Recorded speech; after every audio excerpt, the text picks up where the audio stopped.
The sky above the Kandahar Basin was bleeding orange when the distress call came through. 3 forward operating bases, 47 souls, and a collapsing perimeter that had already swallowed 2 extraction teams. The Admiral stood in the operations center aboard the USS Theodore Roosevelt, staring at the thermal feed with the kind of silence that precedes either genius or catastrophe. His jaw worked methodically on a piece of gum that had lost its flavor 6 hours ago.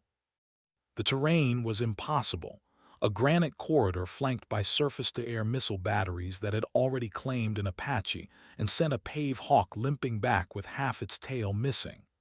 "No fixed-wing can make that approach," he said, and nobody in the room disagreed. The words hung in the recycled air like a verdict. 60 miles south, Captain Nix Varden was already strapping into the cockpit of her Thunderbolt II when the mission parameters scrolled across her display. She read them twice. Then she laughed, not from humor, but from the dark recognition that someone upstairs either trusted her completely or didn't care if she came back. The warthog beneath her was older than some of the Marines she'd be covering, its titanium bathtub scarred with stories it couldn't tell. She ran her gloved hand along the canopy rail, feeling the vibrations of the twin turbofans spooling up behind her. The ground crew gave her the eyes, concern mixed with something closer to prayer. She nodded once and sealed herself in. They called her Revenant, not because she died and come back, but because she had a habit of appearing when everyone else had written off the living. 3 tour, 42 close air support missions. A silver star she kept in a shoebox because the ceremony had felt like a performance. She wasn't supposed to be here at all. A decade ago, the review board had recommended her discharge after a training incident that wasn't her fault but needed someone to blame. She'd fought it quietly, rebuilt her record 1 sortie at a time, and never spoke about the instructor pilot who'd frozen at the controls while she'd brought them down through a thunderstorm with 1 engine flamed out. The Navy had long memories for failure and short ones for vindication. The radio crackled. "Revenant Tower, you are cleared for departure. Be advised mission is voluntary recall. SAM threat level critical. Egress routes compromised." Her thumb hovered over the push-to-talk. Through the canopy, the horizon was darkening. Somewhere in that granite maze, people were counting seconds instead of minutes. She pressed the button. "Tower, Revenant, rolling now." The warthog lurched forward, and the sky swallowed her whole. What nobody knew yet, not the Admiral, not the Marines bleeding out in the basin, not even Varden herself, was that the next 2 hours would rewrite the tactical manual on close air support and turn a call sign into a legend that flight schools would study for the next 30 years. The approach corridor was 12 miles of hell compressed into a geological choke point. Varden flew low enough to see the individual rocks blurring past her wingtips, the altimeter screaming warnings she'd long ago learned to ignore. The A-10 wasn't built for grace. It was built to absorb punishment and deliver violence with surgical precision. Its GAU-8 Avenger cannon was essentially a flying gun with a plane attached, and right now that plane was threading through a needle made of granite and malice. She toggled through her weapon systems, checking ordnance loads with the muscle memory of someone who'd done this in her sleep. 2,000 rounds of 30mm armor-piercing incendiary, 6 AGM-65 Mavericks, a full load of Hydra rockets, and fuel, barely enough to make the run and get out, assuming the world cooperated. It wouldn't. The first SAM site lit her up before she'd even entered the basin proper. The radar warning receiver exploded into a symphony of threat tones, each one representing a missile battery that wanted her dead. She jinked hard left, dumping chaff and flares in a pattern that turned the sky behind her into a 4th of July nightmare. The missile corkscrewed past, close enough that she felt the pressure wave rock the airframe. Her heart rate didn't spike. It had stopped doing that after the first 100 times someone had tried to kill her. Instead, she noted the launch point, marked it on her display, and kept flying. "Revenant Hawkeye, we're tracking multiple launch signatures. Recommend abort and return to base." The voice belonged to a controller she'd never met, someone safe in an air-conditioned room who dealt in probabilities instead of consequences.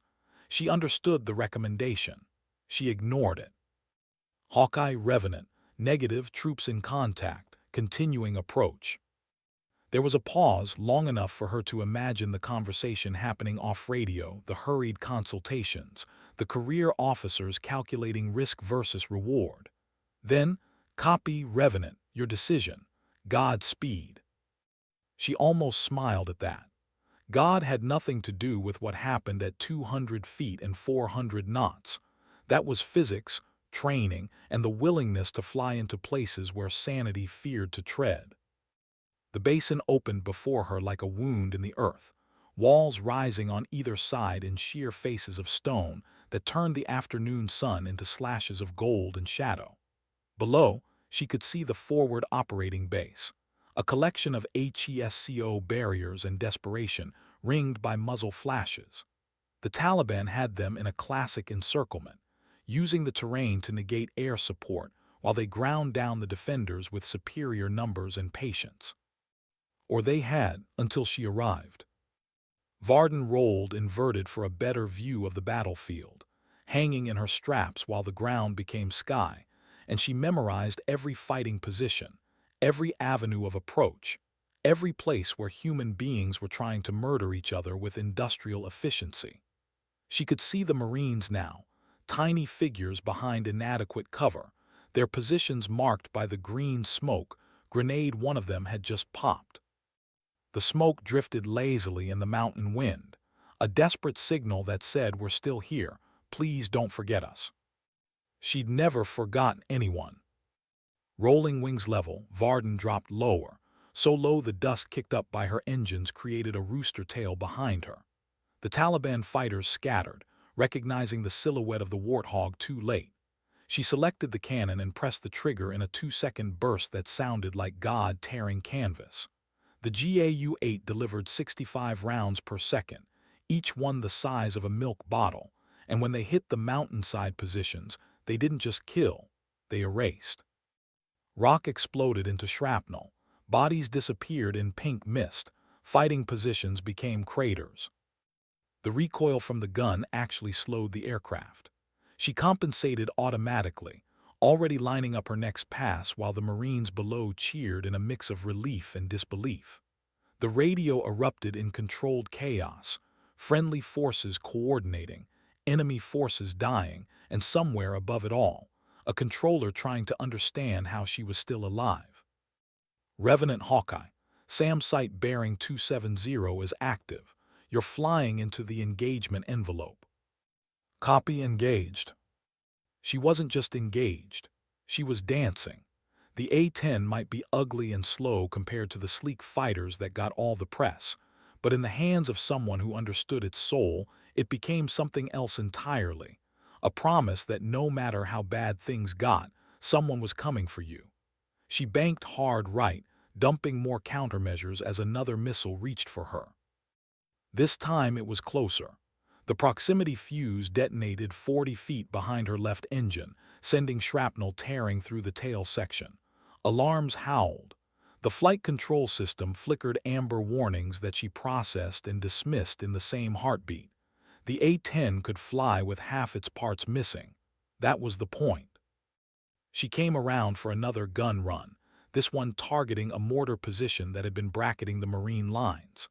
The cannon sang its terrible song again, and the mortars went silent forever. Below her, she could see movement, the Marines beginning to maneuver, pressing the advantage she was creating second by second. They were good troops led by good officers, and all they'd needed was someone to balance the scales long enough to fight their way out. She intended to give them that chance, even if it cost her everything. The next 20 minutes were a masterclass in close air support that would be analyzed in tactical studies for decades. Varden worked the pattern with mechanical precision, gun runs alternating with rocket attacks, each pass timed to keep the enemy suppressed, while the Marines consolidated and began their fighting retreat toward the extraction point. She talked to them constantly, her voice calm over the radio even as she pulled GS that made her vision tunnel and flew through a crossfire that turned the air solid with tracers. Delta 16, Revenant.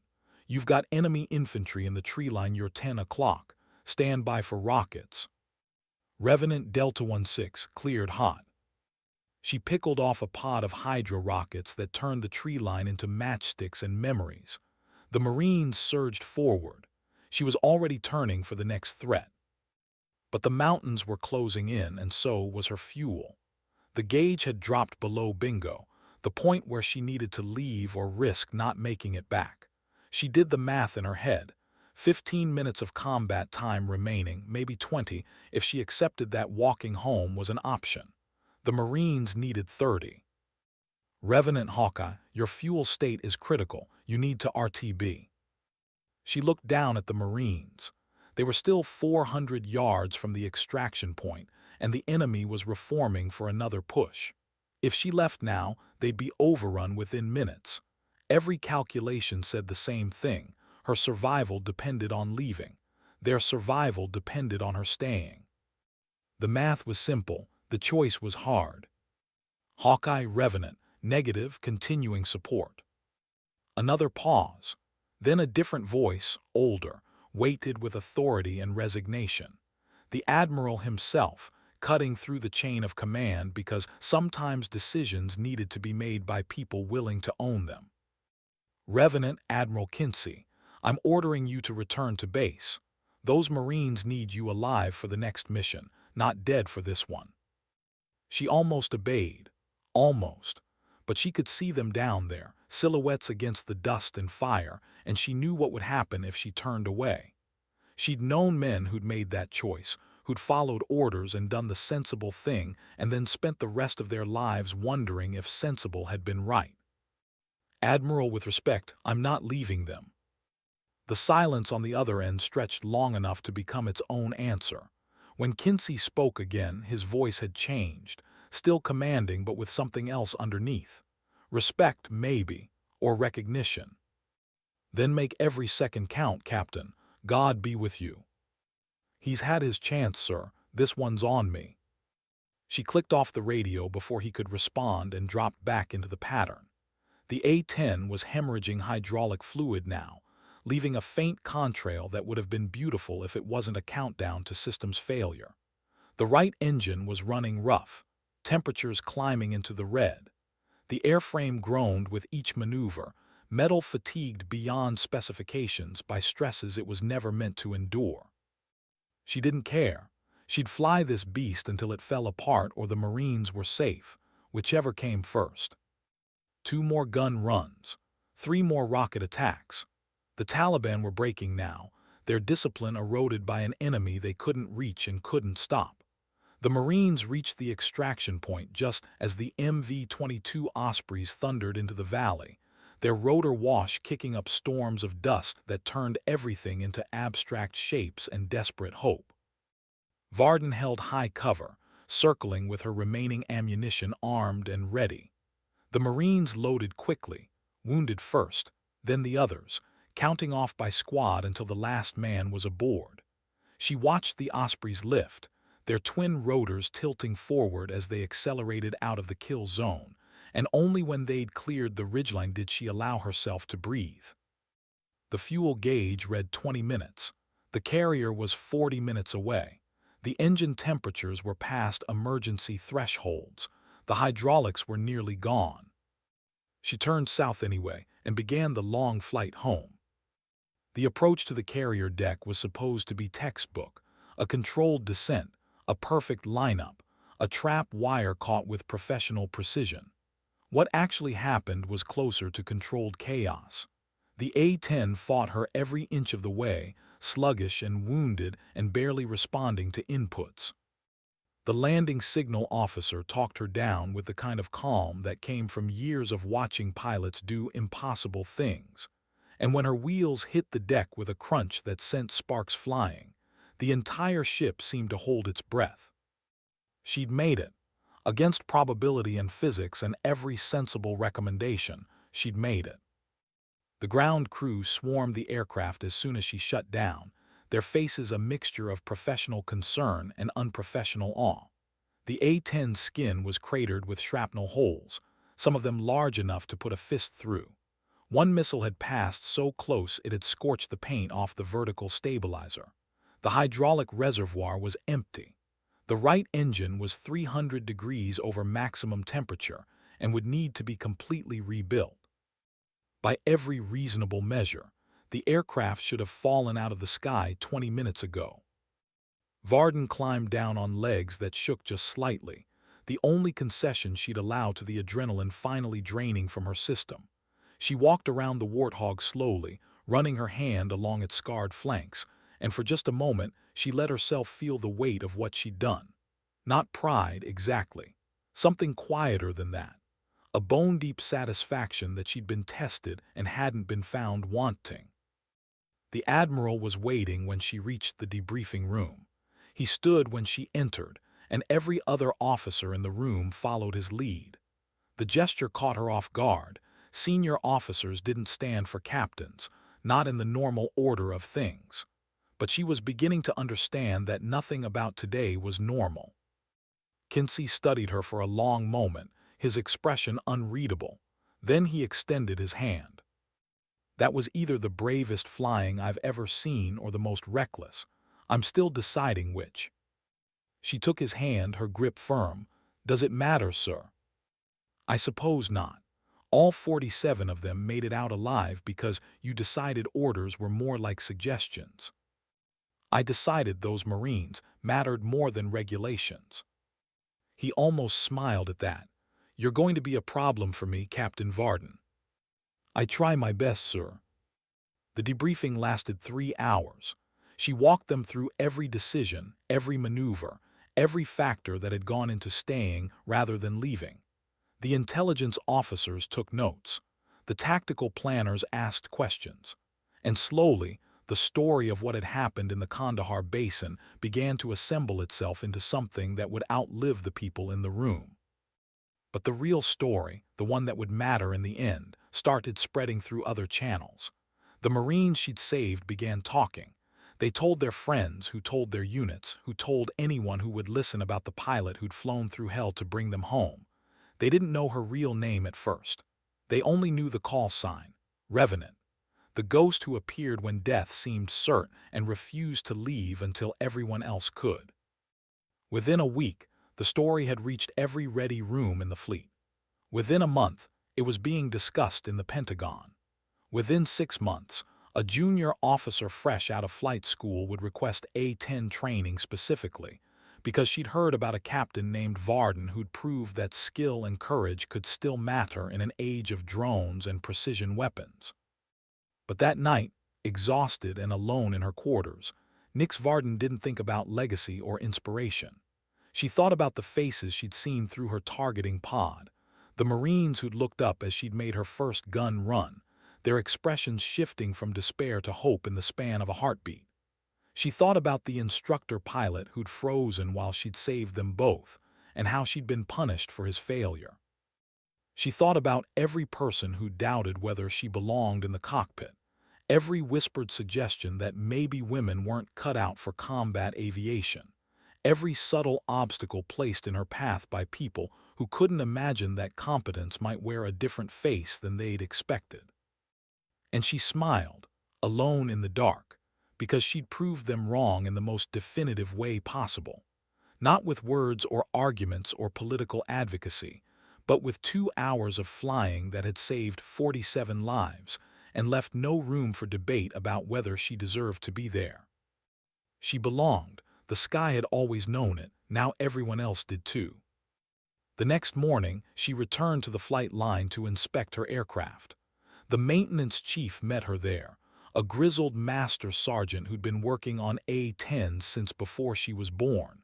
He looked at the warthog, then at her, then back at the aircraft. "Ma'am, I've been doing this for 26 years. I've never seen a bird take this much damage and make it home. This thing should be scrap metal at the bottom of a mountain, but you brought it back."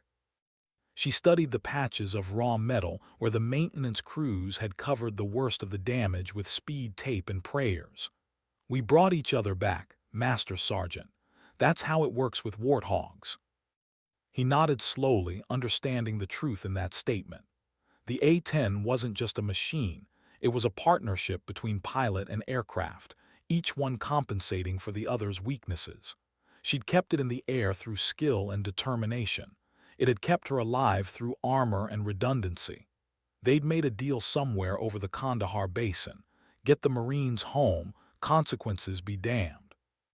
They'd honored that deal together. 3 days later, orders came through for her next assignment. She was being pulled off the carrier rotation and reassigned to a training squadron at Nellis Air Force Base. At first, she thought it was a demotion, a quiet way of removing her from combat operations after she defied orders and become too high profile to ignore. But when she read the full orders, she understood differently. She was being asked to build a new close air support tactics program. To train the next generation of pilots in the lessons she'd learned over 3 tours and 43 missions. To take everything she knew about keeping people alive and turn it into doctrine. They were asking her to shape the future. She accepted. The months that followed were different from anything she'd experienced before. Instead of flying into fire, she was teaching others how to survive it. Instead of making split-second decisions alone, she was explaining the thought process behind those decisions to rooms full of pilots who hung on every word. Some of them were skeptical at first. She was younger than many of them, and her gender still made some uncomfortable, as if competence was somehow negotiable based on biology. She won them over the same way she'd won over the Marines, by being undeniably good at what she did. Her first class consisted of 16 pilots, 12 men, 4 women, ranging from fresh-faced lieutenants to seasoned captains looking to recertify. She stood in front of them on the first day and didn't bother with pleasantries or motivational speeches. She simply put the gun camera footage from the Kandahar Basin mission on the screen and let them watch. 2 hours of tape, edited down to 20 minutes of the most critical moments. The approaches through impossible terrain. The gun runs through withering fire. The decision to stay when every regulation said leave. And at the end, the landing aboard the carrier with an aircraft that should have been unflyable. When the footage ended, the room was silent. "That's what we're here to learn," she said quietly. "Not how to follow procedures, how to keep people alive when procedures aren't enough. Questions?" A captain in the back row raised his hand. Was it worth it, risking your life and your career for 47 people you'd never met? She didn't hesitate, every single time. The training program became legendary within the Air Force and Navy communities. Pilots called it the Revenant Course, and graduating from it was considered a mark of excellence that opened doors throughout military aviation. Varden ran the program with the same intensity she'd brought to combat operations, pushing her students to understand not just the mechanics of close air support, but the psychology of it, the burden of knowing that people lived or died based on your decisions, and the responsibility that came with accepting that burden. She was particularly focused on ensuring her female students understood that they belonged, that their presence in the cockpit wasn't a social experiment or a political statement, but a simple recognition that competence transcended gender. She never preached about it. She simply showed them what was possible and held them to the same unforgiving standards she applied to everyone, including herself. 5 years after the Kandahar Basin, one of her students, a young lieutenant named Kira Os, found herself in an eerily similar situation over the Hindu Kush. Trapped friendlies, impossible terrain, fuel running low. Osai made the same call Varden had made, stay until they're safe. She brought everyone home. When Os returned to base and was asked how she'd known what to do, she answered simply, "Captain Varden taught me that some decisions aren't about following orders. They're about deciding what kind of pilot you want to be." The story made its way back to Varden, who by then had been promoted to major and was running an expanded training command. She read the after-action report with quiet satisfaction, recognizing her own words and philosophy echoed in Osai's decisions. This was the legacy she'd wanted, not medals or commendations, but a generation of pilots who understood that the mission wasn't about glory or career advancement. It was about the people on the ground counting on you to be better than the circumstances allowed. 10 years after that day over the Kandahar Basin, Varden stood in the National Air and Space Museum, looking at an A-10 Thunderbolt II on permanent display. It wasn't her aircraft. That one had been too damaged to save and had eventually been stripped for parts. But it was the same type, the same ugly, beautiful machine that had carried her into legend. A young girl stood next to her, maybe 10 years old, staring up at the warthog with wide eyes. Her father stood nearby, obviously military by his bearing. "Is it true a lady flew one of these in a war?" the girl asked. Varden smiled. "Several ladies have. It's not about being a lady or a man. It's about being good enough and brave enough when it matters. My dad says there was one pilot who saved a whole bunch of Marines all by herself, like a superhero." "Not a superhero," Varden said gently. "Just someone who decided that leaving wasn't an option. That's not supernatural. That's just doing your job when your job is hard." The father noticed her then, his eyes flicking to the name tape she still wore on her flight suit, even though she was technically off duty.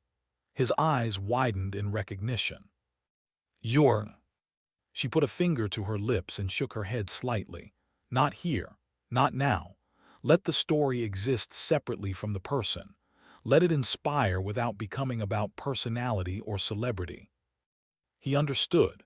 He nodded respectfully and guided his daughter toward another exhibit, but not before the girl looked back one more time at the A-10, something new kindled in her expression.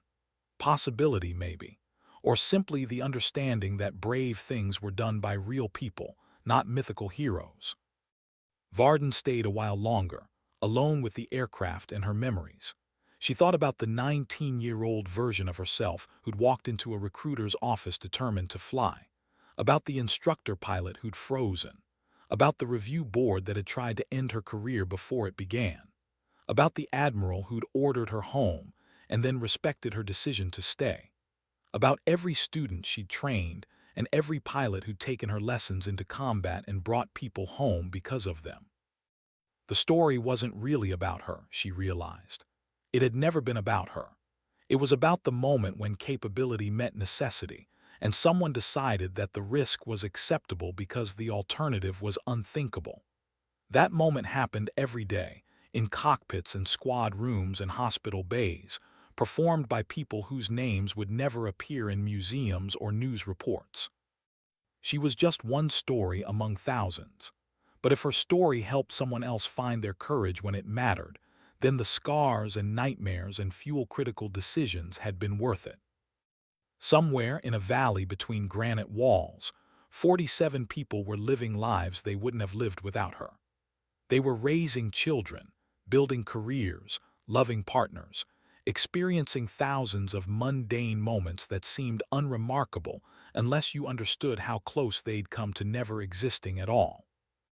That was the real measure of what she'd done, not the medal or the promotion or the legendary status among military aviators, but the accumulated weight of all those unlived futures she'd preserved. She touched the cold metal of the display aircraft one last time and walked toward the exit. Behind her, other visitors moved through the museum, looking at machines and plaques and historical displays. Most of them would never know she'd been there. The ones who did would respect her privacy and let her pass as just another visitor, another veteran among many. That was exactly how she wanted it. Outside, the sun was setting, painting the sky in shades of orange and gold that reminded her of every combat sortie she'd ever flown. The color of fire and hope, of endings and survivals. She stood for a moment, letting the familiar weight of memory settle, and then she walked toward her car and whatever came next. The sky would always be there, vast and unforgiving and beautiful. And somewhere in it, someone was flying into danger right now, making the same impossible choices she'd made, carrying the same burden of keeping people alive against overwhelming odds. She hoped they made it home. She hoped they knew, bone deep, that they belonged in that cockpit. And she hoped that when the fuel ran low and the options narrowed and the easy choice was to leave, they remembered that some decisions defined who you were in ways that lasted long after the engines cooled and the weapons went silent. Stay or go, save them or save yourself, follow orders or follow conscience. She'd made her choice in a granite valley 10 years ago, and she'd make the same choice again tomorrow if the world demanded it. Not because she was special or superhuman, or any of the mythical qualities people wanted to assign to stories like hers, but because some things were worth dying for, and knowing the difference was what separated good pilots from great ones. The Admiral had called it brave or reckless, unable to decide. She'd never worried about which it was. In the moment, with Marines counting seconds and the fuel gauge dropping toward empty, the labels didn't matter. There was only the mission and the people depending on her to accomplish it. Everything else was just noise. She drove home through the gathering dusk, the museum receding in her rearview mirror. Tomorrow she'd return to the training squadron and shape another class of pilots who would carry these lessons forward into their own impossible situations. She'd push them hard, hold them to merciless standards, and demand they become better than they believed possible. Because that's what she'd been given, and it was the only gift worth passing on. In the years that followed, revenant became shorthand for a particular type of pilot, the ones who appeared when hope had nearly died and stayed until everyone else could leave. They came from every background, every gender, every branch of service. What united them wasn't demographics or politics, but a shared understanding that wearing the wings meant accepting a bargain, your life in exchange for theirs, if that's what the moment demanded. Most pilots never faced that moment. Those who did were never quite the same afterward. They carried the weight differently, walked through the world with a quiet intensity that other veterans recognized immediately. They were the ones who understood viscerally that freedom and safety weren't abstract concepts, but specific outcomes purchased with specific sacrifices in specific places, where specific people decided that running wasn't an option. Varden saw them sometimes, in airport terminals, at military reunions, in the eyes of students who just completed their first real combat mission. She never had to ask if they'd faced the moment. She always knew. And they always knew she knew, creating a wordless bond that required no explanation or justification. They were the ones who'd stayed. 20 years after the Kandahar Basin, Major General Nix Varden retired from active service with a ceremony that drew pilots from 3 continents. They came to honor not just her career, but what she represented, the proof that excellence transcended expectation, that competence couldn't be limited by prejudice, and that the sky belonged to anyone brave enough and skilled enough to claim it. She accepted the honors with the same quiet dignity she'd brought to everything else, deflecting credit toward the crews and maintainers and instructors who'd shaped her into the pilot she'd become. When asked about her legacy, she gave an answer that surprised no one who'd known her. "I didn't do anything that thousands of others haven't done. I just had the privilege of doing it visibly enough that maybe it changed some minds about who belongs in a cockpit. If that makes it easier for the next person who doesn't look like the traditional pilot, then I'm grateful. But the real heroes are the ones doing it right now, in places where nobody's watching, making the same hard calls I made. They're the legacy. I'm just one data point." But data points matter when they disprove assumptions. Her career had been a prolonged argument against the idea that combat aviation required a specific demographic profile. She'd won that argument not with words but with performance: 43 combat missions, hundreds of training sorties, and a 2-hour stretch over a granite valley where she traded probability for principle and somehow survived to tell about it. The aircraft she'd flown that day, or rather, its mangled remains, had eventually been recovered and partially restored. It sat now in a hangar at Nellie's, a teaching tool for new students. They would walk around it, seeing the shrapnel damage and scorched metal, and try to imagine staying airborne in something that had been reduced to marginal functionality through violence and determination. Most couldn't imagine it. Some could. The ones who could were the ones she'd been looking for all along, the pilots who understood that the machine was secondary to the will operating it, that technology and training created capability but only character created commitment. Those were the ones who became revenants in their own right, earning the call sign through actions that proved they understood the bargain. The sky demanded excellence. They delivered. People needed saving. They stayed. Fuel ran low, systems failed, odds worsened. They adapted and overcame and brought everyone home or died trying.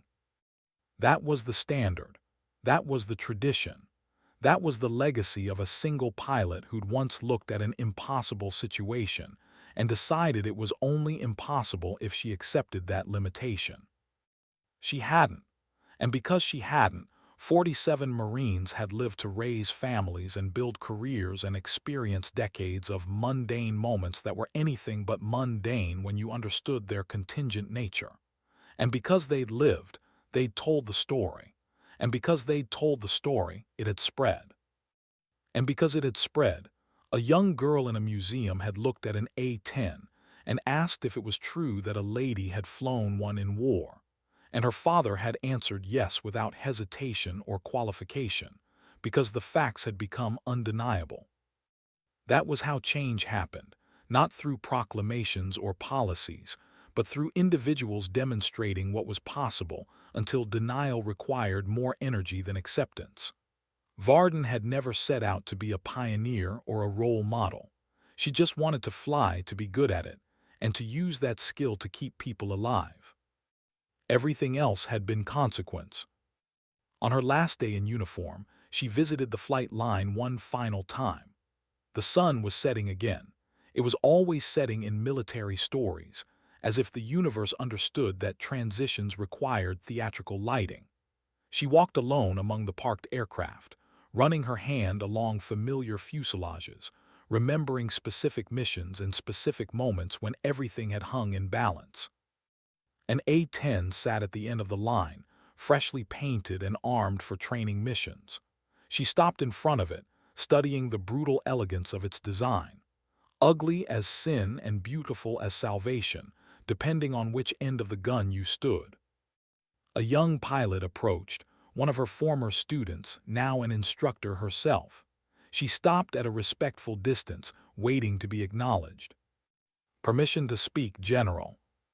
Varden smiled. "We're off duty, Lieutenant. Permission isn't required.